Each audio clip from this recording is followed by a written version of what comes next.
এগুলোর অন্যতম একটা কারণ হলো যে টয়লেট ব্যবস্থাপনার ক্ষেত্রে শরিয়ার যে মূলনীতি সেটা আমরা লঙ্ঘন করে চলেছি। এই জন্য টয়লেটে ঢোকার সময় নবী করিম সাল্লাল্লাহু আলাইহি ওয়াসাল্লাম দোয়া শিক্ষা দিয়েছেন, আল্লাহুম্মা ইন্নী আউযু বিকা মিনাল খুবুসি ওয়াল খাবাইস।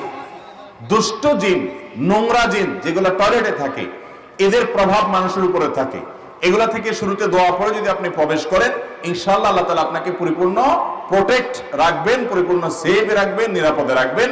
আবার বের হওয়ার সময় আপনি দোয়া করবেন গফরানাক, আল্লাহ তাআলার কাছে ক্ষমা প্রার্থনার দোয়া। শুধু গফরানাক, আর কোন কোন বর্ণনা অন্য আরো বড় শব্দ আসছে, কিন্তু অনেক বর্ণনায় বিশুদ্ধ বর্ণনায় গফরানাক আসছে।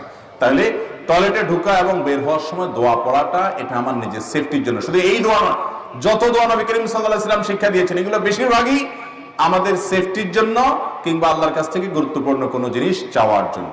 তো টয়লেটের যে দোয়া, এটা আমরা যদি ভুলে যাই, এই জন্য কেউ যদি টয়লেটের দরজায় স্টিকার মেরে রাখেন, আজকাল